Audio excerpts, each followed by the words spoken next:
Hermina, St. Lucia. I'd like to call the Transportation Committee meeting to order. March 12th, 2013. Ms. Secretary, want to let everyone present. Mr. Kluwer, would you please lead us in the invocation, followed by the pledge? Thank you, Mr. Lamb. Would everyone please stand? In the name of the Father, Son, and Holy Spirit. Dear Lord, we thank you for this day. We thank you for the pleasant change in the weather, and may it continue on for a lot more days. Lord, on this night, we ask for special intentions for the Bursager family in Santa Monica, that your prayers go out to Ernie Bursager and you take care of him in his time of need. Lord, we also ask that you look over the Marchand family, for Tabitha and Ron, for the loss of their son Chase. We have another special request, Lord, that you look over the Irvin family, Hermina Irvin, the loss of her mother. We ask this in the name of your Son, Jesus Christ. Amen. Amen. Amen. Pledge allegiance to the flag of the United States of America and to the republic for which it stands, one nation, under God, indivisible, with liberty and justice for all.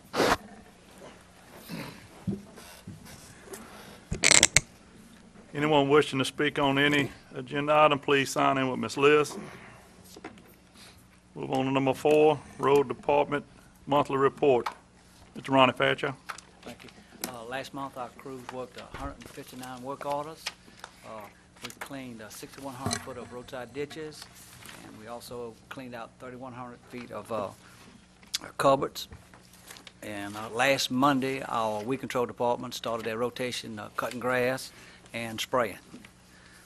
This time we have 2 lot violations and 2 litter violations that's in the process of sending out the registered letters and getting those taken care of. And also like to remind everyone that on April the 6th, we're having our Household Hazardous Material Collection Day at Lamar Dixon.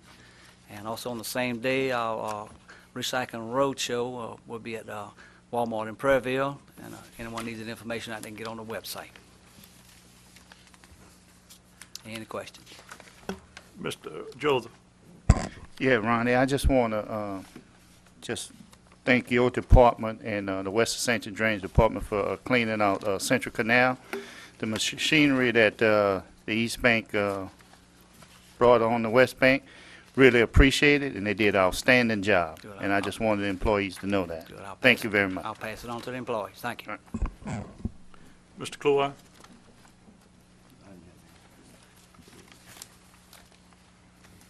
Ms. Terry, you had anything? No, everything's working out fine right now, thank you. Mr. Lambert? I'm good. And Ronnie, I want to also thank you on that lot violation on Highway 44, Merritt Evans. That cleaned up nice, and really appreciate you staying on top of those. No other discussion on that. Number 5, road project status report. Mr. Ben. Good evening. The Roddy Road widening, the 621 to 935 section, we've got the completed stage 0 study. Now the staff's working with DOTD to revise the eligibility for that section of road so that we're eligible for more federal funding in order to pay for that project in the future. Roddy Road widening, 621 to 935. Construction is in progress. We're a little behind when we originally anticipated being done due to all the weather we had this winter, but we're still expecting to be wrapped up by the end of April on that project. Church Point at Roddy Roundabout. I heard today that we got the environmental document approval, so that will allow the parish to start working on the right-of-way acquisition. The geometric review is complete, and depending on the right-of-way acquisition timeline, we could start construction late summer if that works, if that goes smoothly. 2012 maintenance project. We had the pre-construction meeting this morning, and then construction is supposed to start next week. I think on Monday they're going to get going. They've already done some utility locates and all that, so they're going to hopefully hit the ground running and get that project underway. The pavement preservation program. Data acquisition is complete. All the data is in the GIS database, and we've run the initial algorithms to generate our road maintenance list for the next 3 years, and we're going to talk about that a little bit more later in the agenda. Highway 42 sewer improvements, the revised sewer plans. This is when we shifted the lift stations into the right-of-way to avoid the right-of-way acquisition process on that corridor. Those plans have been submitted to DOTD, and the anticipated letting date, the latest I've heard, is that they're anticipating letting it in June of 2013. That'll be clearing and grubbing and the utility of the sewer installation. Highway 73 improvements, construction is continuing, and finally getting some good weather, so they hopefully can ramp up activities out there. On the state projects, US 61 overlay from 22 to 74 is anticipated completion in March 2013, so that should be wrapped up this month. 431 roundabout, that's done. I should have gotten that off of there. 431 intersection improvements, anticipated completion is September of 2013. Construction should start there in the next few weeks, so some activity should be getting underway along that corridor. 42 widening project, right-of-way acquisitions are complete. Anticipated letting date, like I said, for the sewer construction is in June of 2013.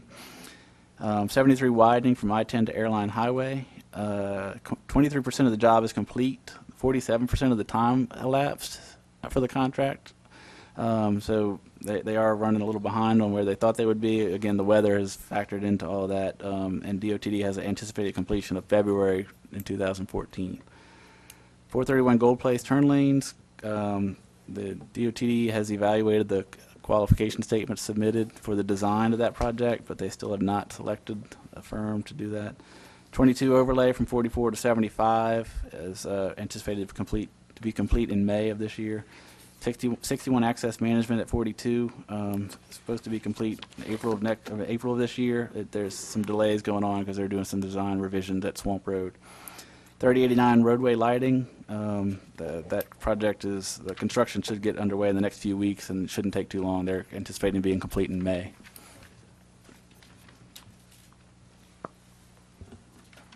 Any questions? Ben, Mr. Lambert?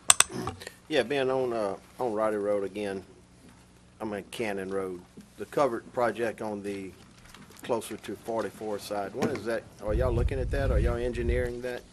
We haven't. The funding is there for it. Right, the funding is still there. We haven't commenced any design I know activities. the road's falling off and breaking off there, so. Right, and when we get into the pavement preservation, the road maintenance list, we can talk a little bit about that. The Cannon Road on a whole is coming in pretty bad, but it didn't make the initial list. It's in year 2 of the list, the sections that are really bad, but I think that's one of the ones that makes sense to move up to year 1, just because the remainder of Cannon is pretty good. That's from the data that we acquired with the road scan.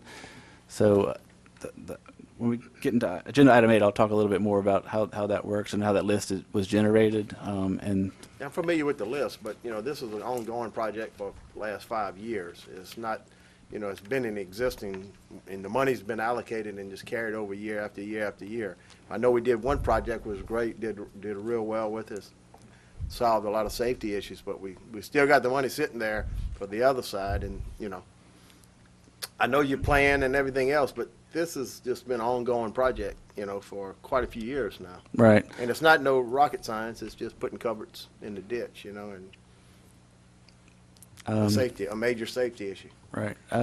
Right now, I don't have the design resources in-house, and we could talk with the administration if we want to farm that part out for design to try to accelerate it, but All right. the money is still budgeted for that project. That's all I got. Mr. Cloy? Yeah, Ben, one more time, I want to thank you for working your magic and getting Gold Place in there. You guys, your department, and that's going to be a much needed improvement there. And I know you don't have the details on the Highway 431, lanes improvements and the intersection improvements, but I know that we got several of them in there, and we can see some of the work starting to begin. People are starting to understand what they're trying to do out there, and we really appreciate it.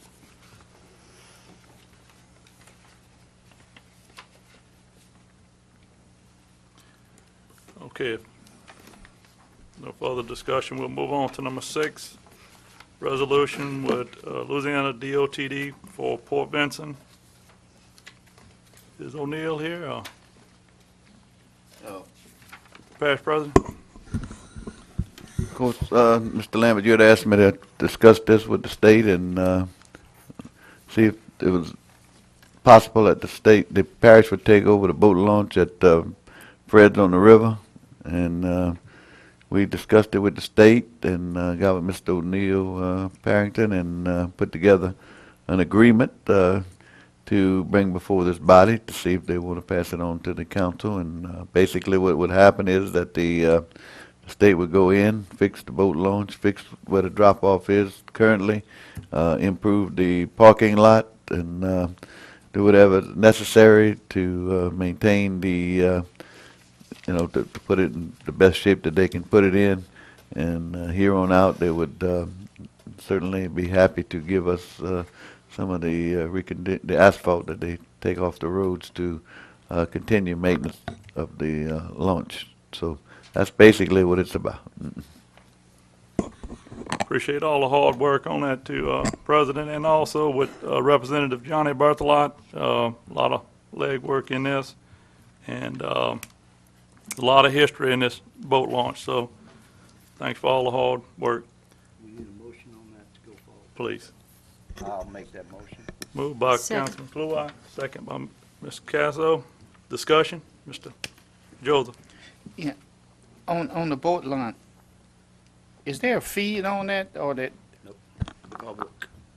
There's no fee. Public. all right, and It's we a won't- public boat launch. all right, will A we boat be, slip like some councilmen call it. But anyway, do we have to cover insurance on that, or are we gonna be, or are we working something with the I state with think the that? state's gonna be still liable for it if anything goes wrong, if you read in the agreement, in their design, any of their work that they do on it. I'm sure after a certain time period passes, we will eventually become responsible for it. Well, and that's the only Insurance thing- company, Yes, insurance purposes.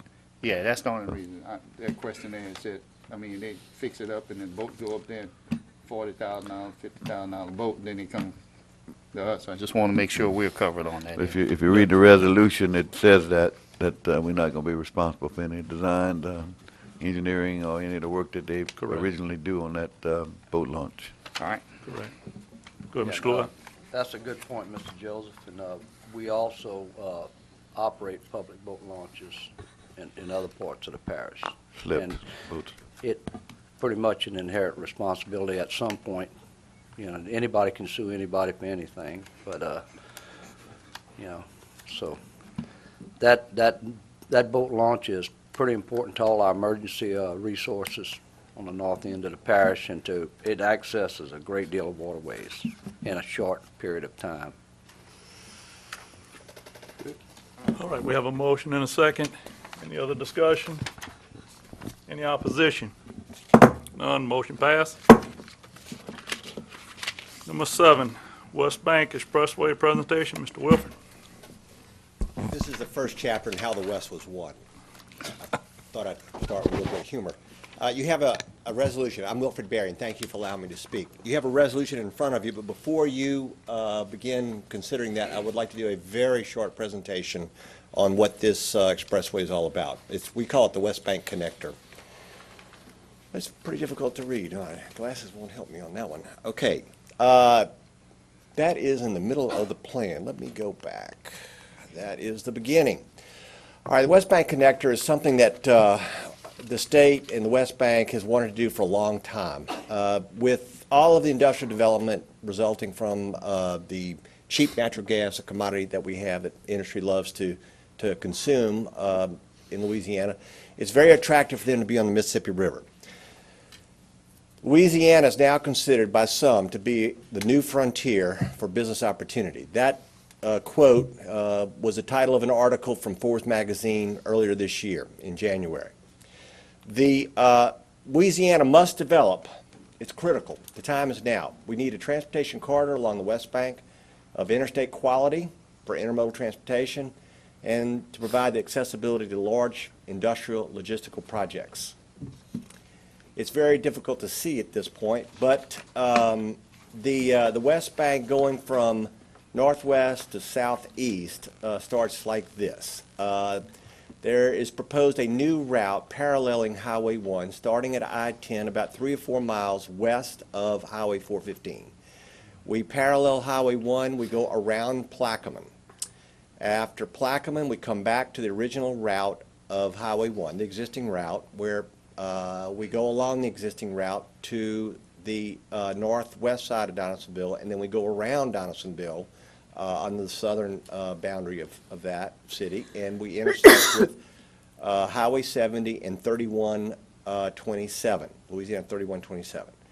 Now, Louisiana 3127 is that bypass road going all the way down the west bank to Paradis. It's currently 2 lanes from its intersection with Highway 70 until the St. John, St. Charles Parish line. The other piece of the connector goes across Sunshine Bridge, which is the route of Highway 70, along that existing route until we get to 3125, and at about that point, it will go a new route to I-10.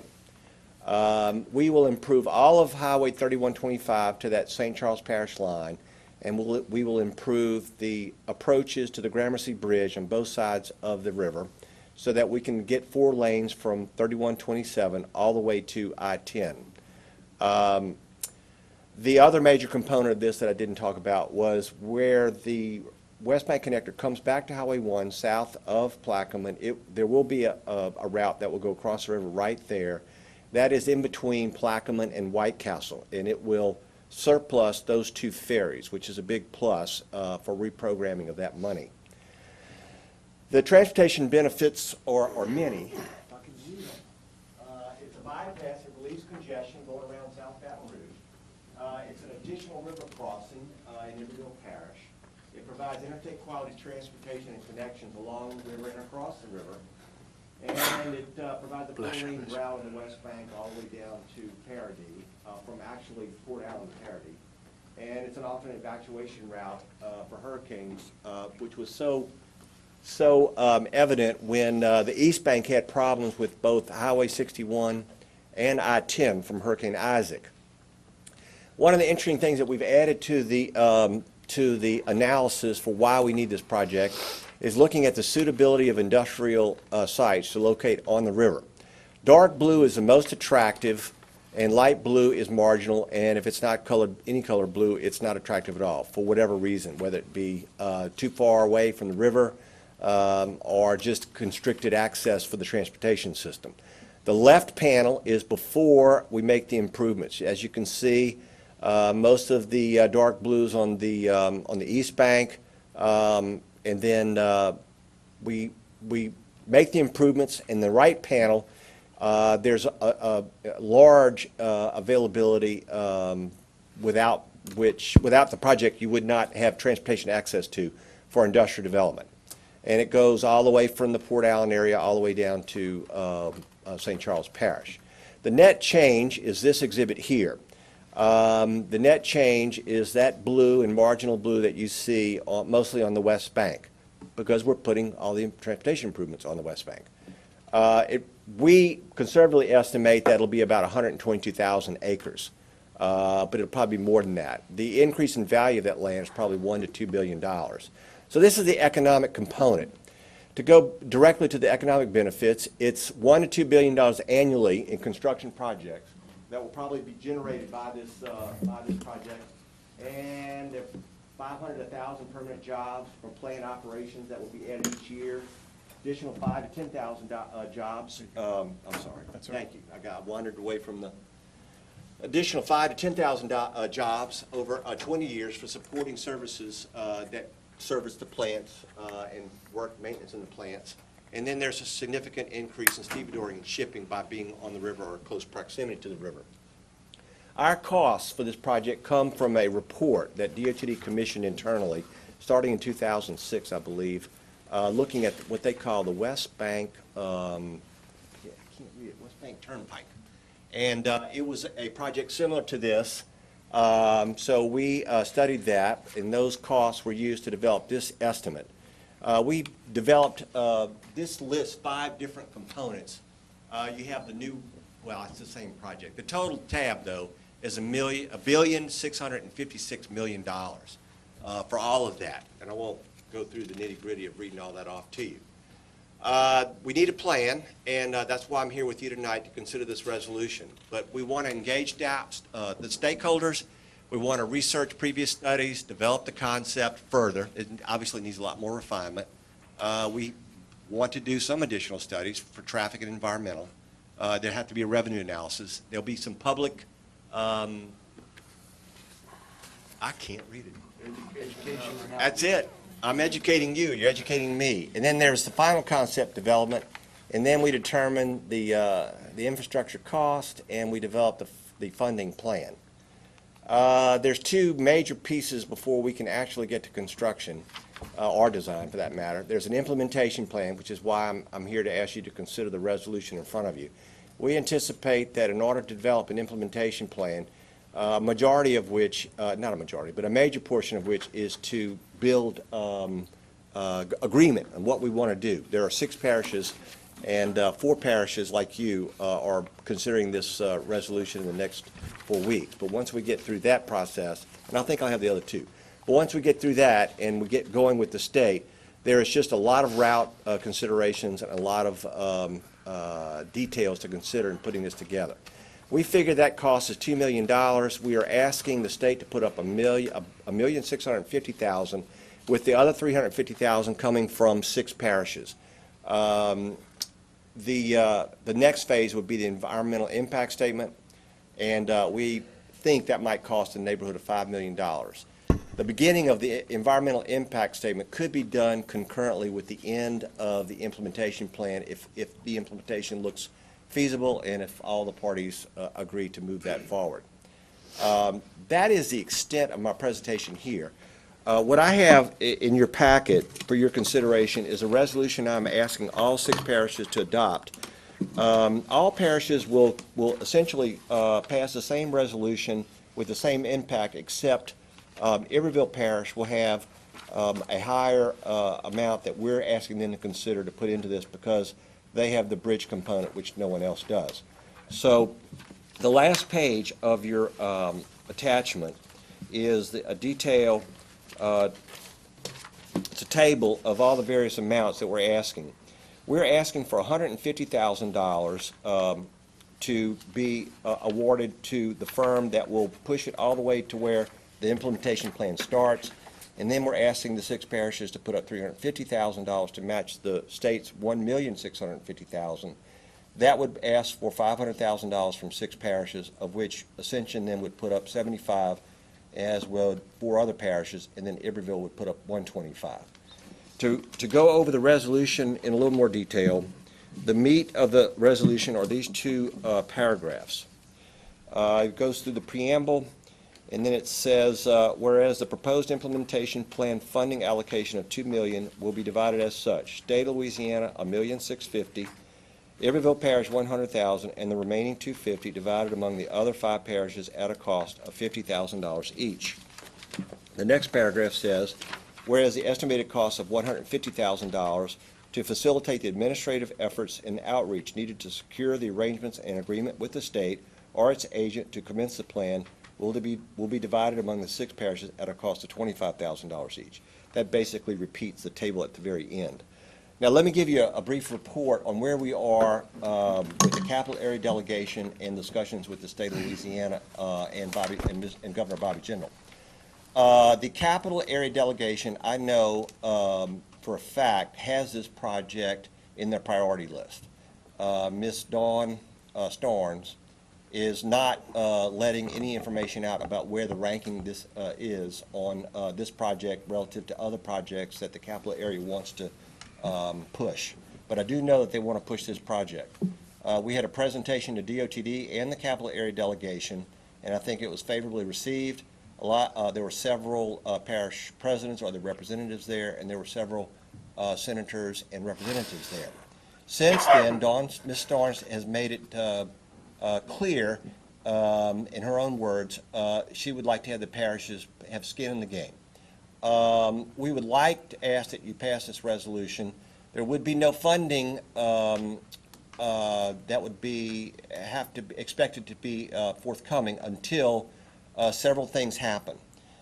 The capital area delegation meets with Governor General on the 22nd, at which point there is the blessing. Couldn't tell you what's going to happen. I've never been there. At that point, there's a clearer picture of what Governor General will push from the capital area delegation in this area. If it goes forward, then it has to go to the legislature, and it's a tough year for funding. I've heard from the AGC, the Associated General Contractors, and from DOTD. The chief engineer talked to an engineering group yesterday. The funding is tough for even matching the state share to match federal funds for the highway program that happens every year. I'm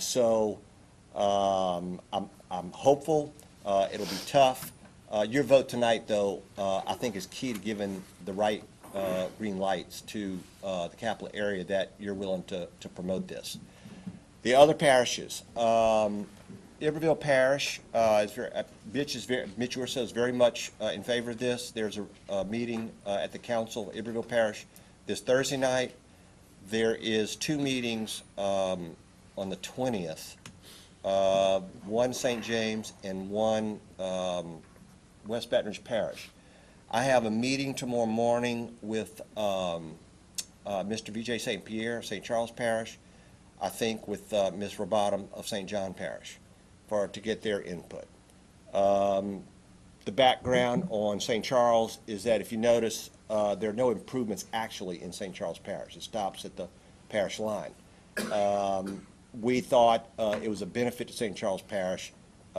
Their question is, why should they put in the same amount of money? That's a discussion that will happen with Mr. Pierre. After that, we don't know. I've not been able to engage Ms. Robotham, although I do have an indication that I will meet her in the morning. Now, having said all that, if I can answer a question, and I would hope that there would be some.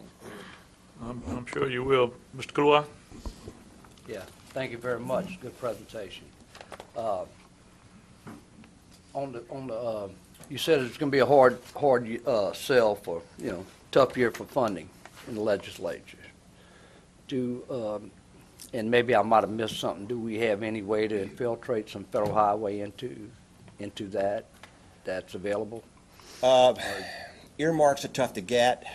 This project isn't old enough to have been earmarked in a previous federal fiscal year, so there's nothing already on the books, and with the federal budget the way it is, I don't see that happening in the near term, in the next year or so. So no, there's no federal money that's specially earmarked for this available. Okay. Another question on your overall cost for the whole project, the billions. Does that include the bridge in Iberville? It does include the bridge in Iberville. Okay. I want to say something. I have sheets that I'd like to drop off to you.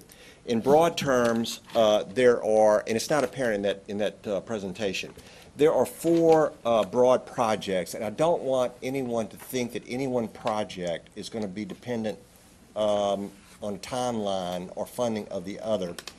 There could be some cross-funding, but I doubt it. The major projects that we have are the Iberville Bridge and the approaches. I think there will be tolls on that bridge. We would propose tolls on that bridge. And there's also funding that would come from the elimination of the 2 ferries. Those 2 ferries are $6 million a year to $7 million a year. That funds anywhere from $100 to $150 million, depending on how long and what interest rate. The tolls on the bridge would go a long way towards funding some portion of the remainder. That bridge with approaches, I think is what we have is around $400 million. Highway 70 is another segment. Highway 70 improvements from 3127 to I-10. That is going at, that's starting at 3127, going across the bridge and going all the way to I-10. That's a real key stretch. The Sunshine Bridge never did have the proper connection on the east bank to major freeways and expressways. Right. This goes a long way. Even 4-laning of 22 and 70 and 22 doesn't get, and I think that's going to be in the mill. Yeah. All right. The other piece is 3127 at 70 all the way down to the St. Charles, St. John line, right? And then the other piece is the West Bank connector, which is starting at I-10 going to Dysonville. Those four pieces, in broad terms, will have intermittent tolls, we think, along with some other funding sources. And so they would all have independent timelines. The overall timeline could be anywhere from 7 to 15 years to get all this done. The other piece to this is that, I mean, I have 6 compelling, I say compelling, we've asked for this for a long time. So the connector provides an answer to years of traffic problems and shortfalls on the West Bank. Provides a key evacuation route in South Louisiana. The addition of a bridge in Iberville not only opens up industrial development, but facilitates the movement of industrial workers, but opens up key areas of South Baton Rouge, Ascension, and Iberville. It leverages the current industrial boom in Louisiana by making thousands of acres of sites available for prime industrial development. We're on the front side of this, and all indications are that the natural gas surplus, the bubble that we're going to be in, it's going to be 20 or 30 years. All the experts say that. I've been through that bubble once before, but that's what they're saying today. Provides a compelling answer to attempts for decades to develop a bypass around Baton Rouge. That bypass is about 46 miles long. The same route on I-10 is about 37 miles long.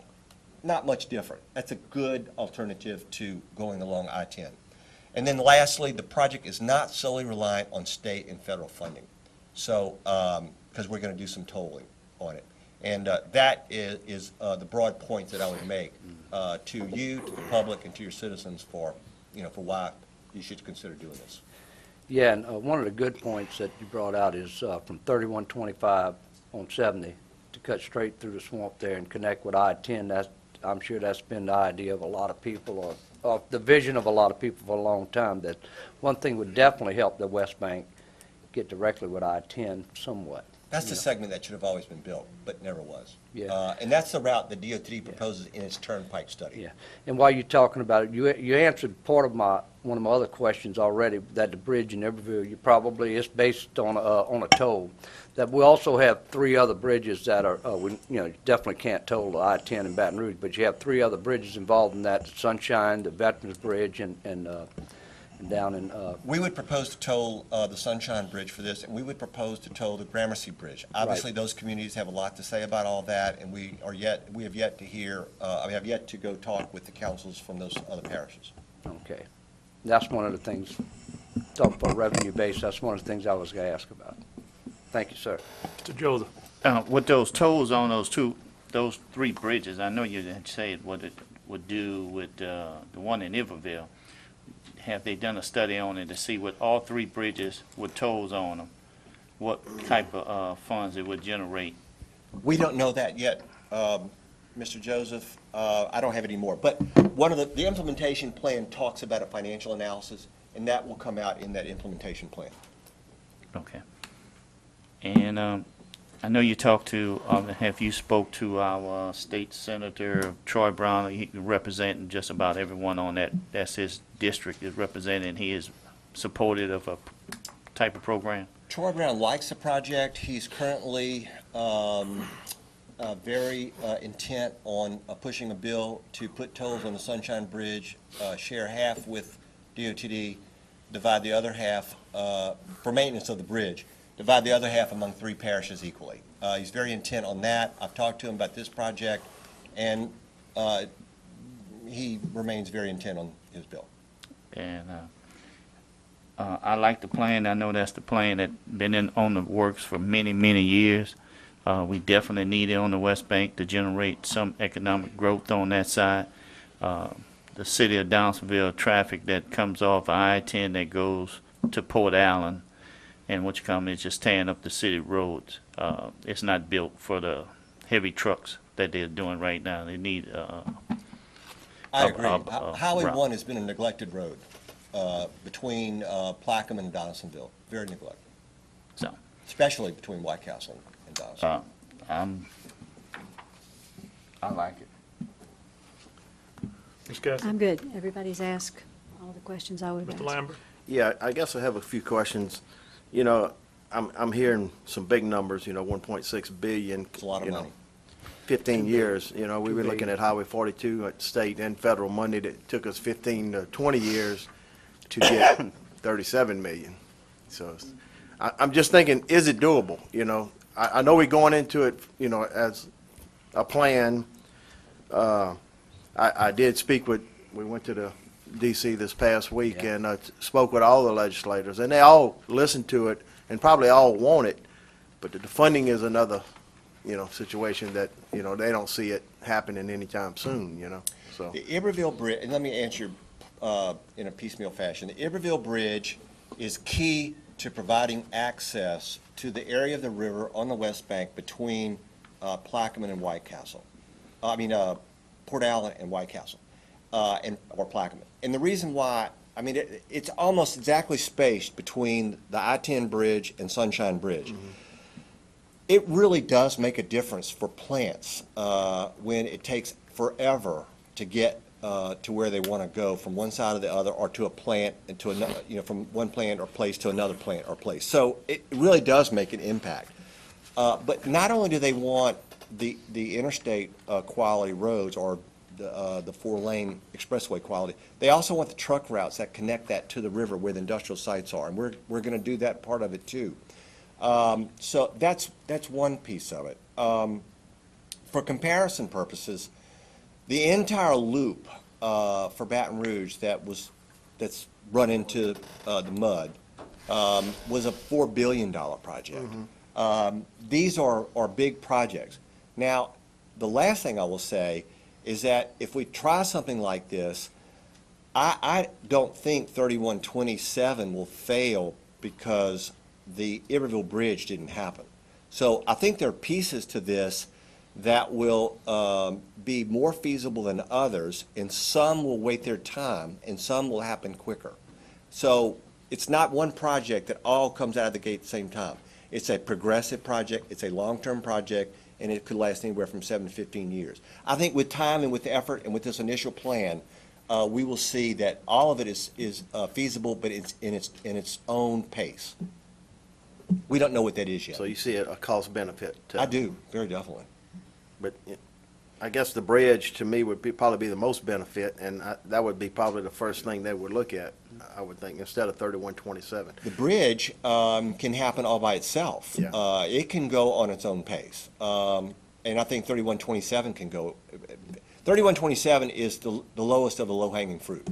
So what you're looking for from the parish, Ascension Parish, is $75,000. Commitment of $75,000, $50,000 to match state government, $25,000 that once the once the state government passes the bill and Jindal either, you know, approves it or lets it, you know, happen, then the other $25,000 would come into play to push it together, put it all together so that we move forward.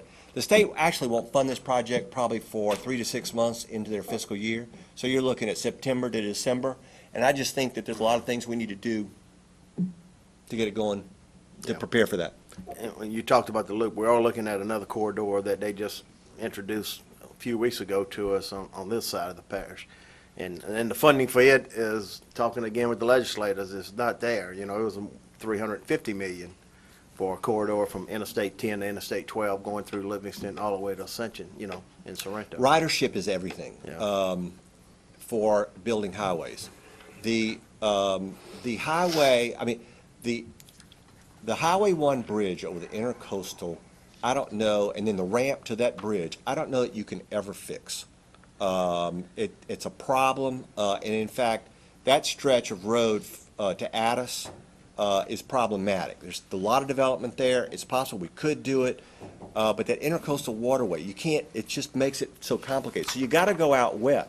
And we've talked with Pee Wee in West Baton Rouge Parish, and they like this concept. It actually makes his bypass not go to 415, but go to this road. It will connect this road to the current Highway 1. Okay. Ms. Terry? Thank you so much, Wilfred. Were you to do the Iberville Bridge?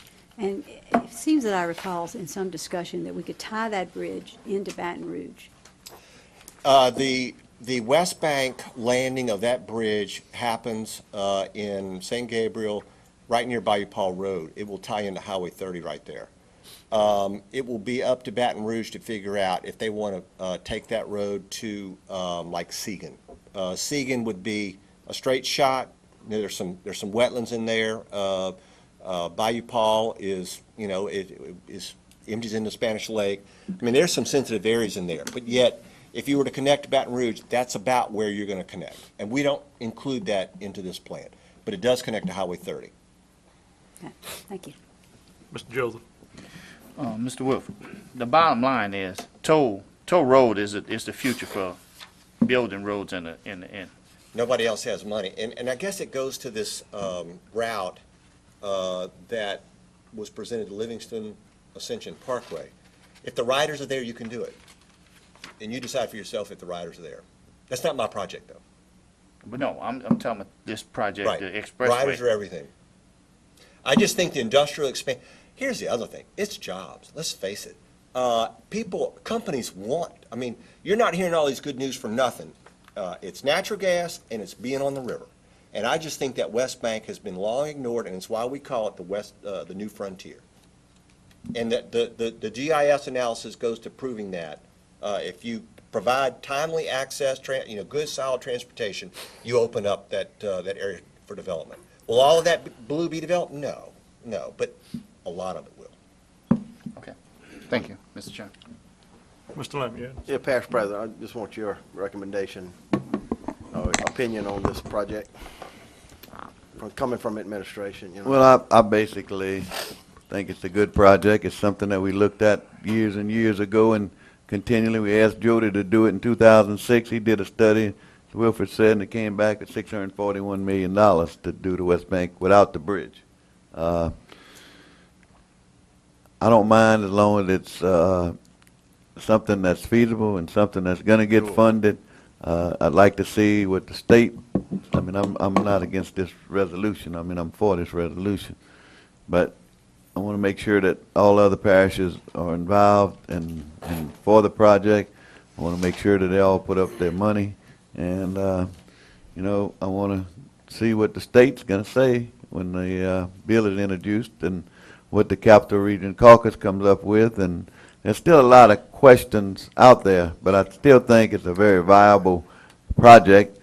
I'm not quite sure where we are with our legislative delegation as far as supporting this project. I know, as Wilford mentioned earlier, Senator Brown has his own ideas of what he wants to do with the Sunshine Bridge. I'm not sure where everybody else stands on it, but that's going to be some questions that need to be answered during this time. The $75,000, I mean, you don't have to pay it, correct, Wilford, Until it goes through the legislature. until it goes through the legislature. First So- 25 then would be hopefully paid relatively quickly, and then the next 50 is when the When you- state enters into the agreement with the parishes. And I see you have a $5 million deal for an EIS. Where does that That's come in? after that. Now, who's going to be expected to fund that? I guess? We will find that out in the implementation phase. Because I don't want to commit to half a project and then all of a sudden we got to come up with $1 million. If it's Right. feasible, the 5 million will be found. Okay. So, I mean, that's just a question, Todd, Appreciate that it. I had, but it's a project that we looked at all the way back to when they actually had the tolls on the Sunshine Bridge. We were looking at keeping the tolls in those days and coming up basically with the same plan, taking the tolls and continuing to pay for the improvements and pay to maintain the bridge. I mean, hell, they've been trying to get lights on that bridge for I don't know how many years, and we still hadn't been successful. So, again, I think it's a great idea, but I'm not quite sure it'll ever get funded. Just like a lot of projects right now, they're good projects, and of course, there's some other projects that's going to be competing for this money and for the priorities with the Capital Region Caucus also. So, again, we just have to wait and see. But I think the resolution is a good thing, and we take it from there and see how it pans out. Mr. Joseph. The president just made a comment regarding they have other projects that's good projects, but how many of those projects are starting to recommend toll to build these roads, highways? There's another project in Baton Rouge that's called the Bump, and the Bump is tolling of Airline Highway from the West Bank across the bridge, 190 bridge, and all the way down Airline Highway to I-12. That's roughly a $700 million project. They propose tolls, and they think tolls will pay for all of it. So, as I said earlier, the future is toll roads. The future is toll roads. The future is pay for it yourself. Okay, thank you. All right. Mr. Cluett, go ahead. You answered all my questions. Like I said, I just had, based on the bridges. And you said the landing of the Iberville Bridge is kind of logistically looking at coming in at Bayou Paul Road. Right. Very close to there. Obviously, it wouldn't, no, that was one of the alternatives that was discarded. Because It was not the chosen Bayou location. Paul Road, if you go down Highway 30, is probably, what, a mile, less than a mile from East Baton Rouge line? Correct. And is that the most feasible place to service the middle ground? When you look at the, well, I have And to I don't wanna say, get into this no, I have to say that conversation. we used, there was quite a bit of research done on river crossings by the Baton Rouge Loop study. This particular crossing is feasible for navigation issues. Right. Once you get away from there, you get into problems.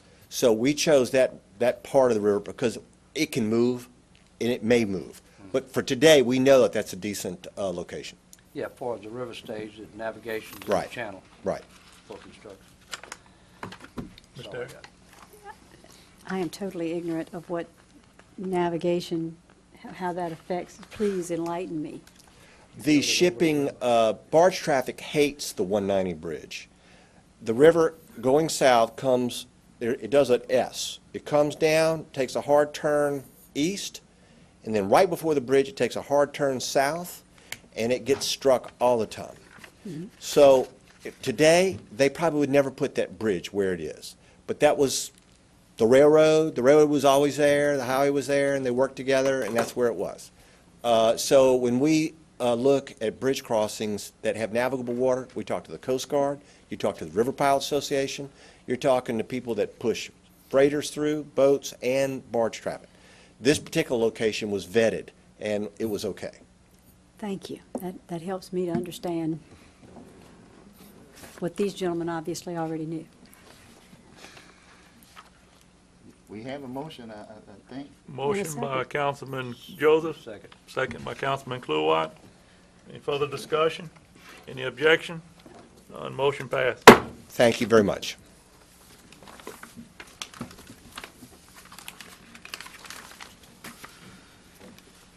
Move on to number 8, pavement preservation program. Ben?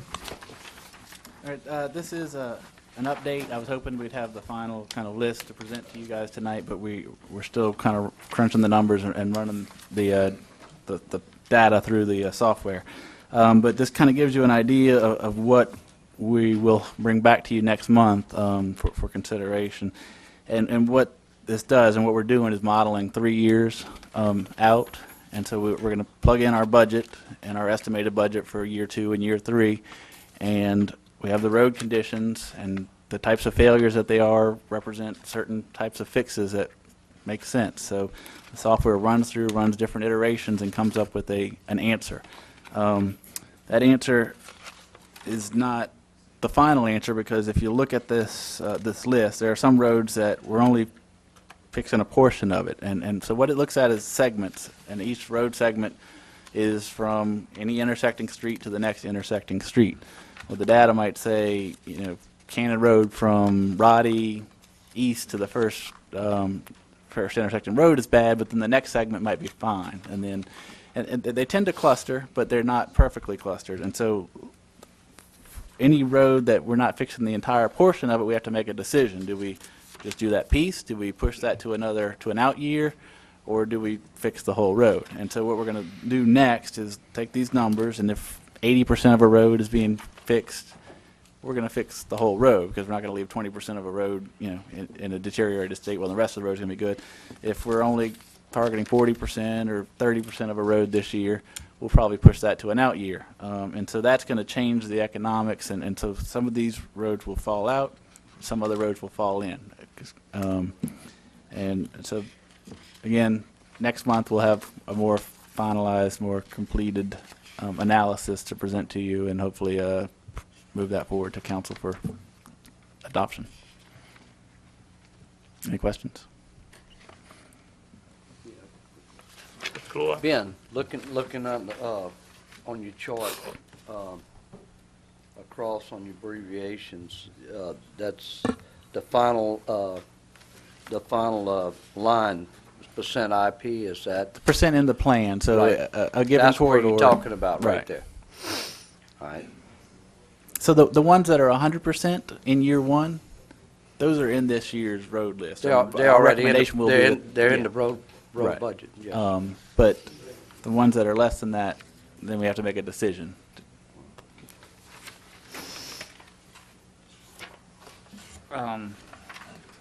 This is not every road in the parish, right? Correct. This is only looking out 3 years and the budget amount that we expect to have for the next Okay. 3 years. And so it still needs to be dialed in. And each subsequent year, we'll rerun it with the actual budget we have. And so if we end up with, an extra $500,000 more or less, Yeah, you just run it out. right. But you'll see kind of what's coming 3 years out, so that helps kind of understand where we are and improving the network.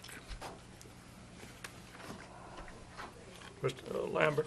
Yeah, you saying the plan year one is existing, the roads for this year?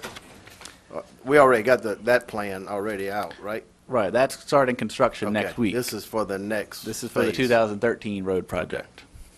And again, some of these 100%, this current year's road list hasn't been put in here. So, and I haven't gone through to check to make sure that none of the ones in Plan Year 1 are in here. But if they are, they'll fall out and something else will move up. I got you. I mean, that's awesome. So none of the roads listed here are in 2013. The 2012's already. I mean, he's the talking about 2012, excuse me. I haven't could be gone some. through to make Could sure. be some. Right. All right. Good deal. Mr. Joseph? Yeah. And also, based on the budget that we have for roads, determine how many gonna get done in that, Yes, and I can run different scenarios, so I could say, if we wanted to target a certain overall condition for the network, say our network right now is at a 63.6 is what the data says. If we want to get our road network up to 75 in a 10-year period, we can run a model that does that incrementally, and it might be 6 or 8 or 10 million or 4 million a year. We can see what it's going to cost to do something, but we can also put in our actual budget and see what we can do. So we can look at different situations and plan for the future.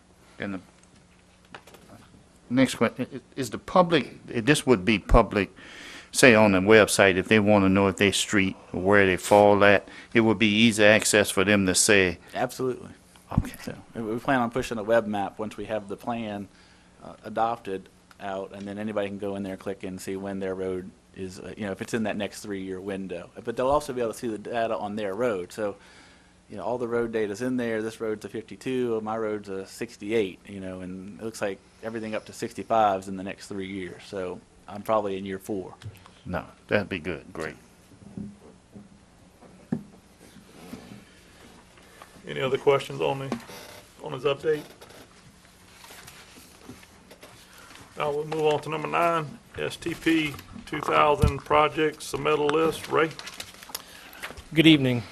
This agenda item number 9 is just to approve or forward approval of a resolution to the full council regarding the current call for projects for the STP program, which is a funding category for areas of 200,000 or greater that's run through the Baton Rouge MPO. Last year was the first call for projects with a new selection process. This is the second call for projects and really be targeted for fiscal year 2016, 2017.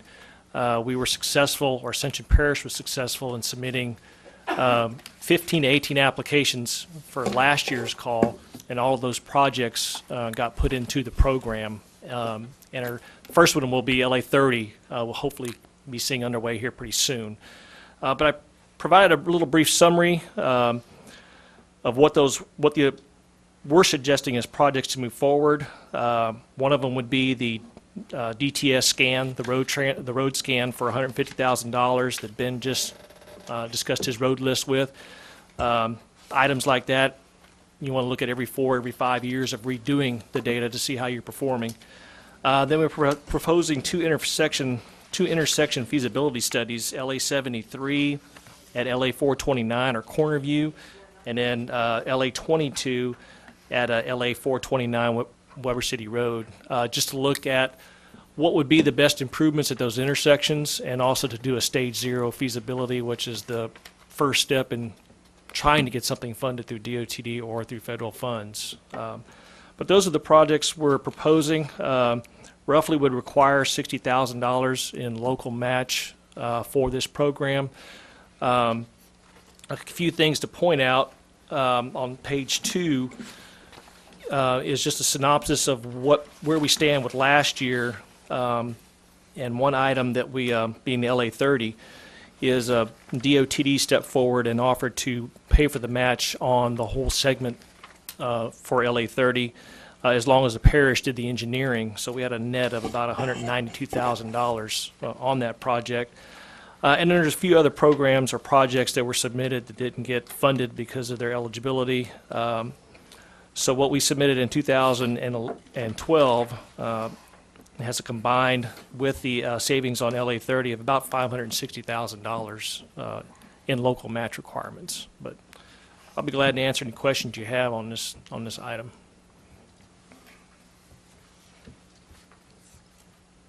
Motion, Mr. Chairman. Any questions? Motion by Councilman Todd Lambert, second by Councilman Kluwat. The submittal list. Discussion. No opposition. Motion passed. Number 10. Motion adjourned, Moved Mr. by Chairman. Councilman Lambert to adjourn. Second. Second by Councilman Joseph. We adjourn.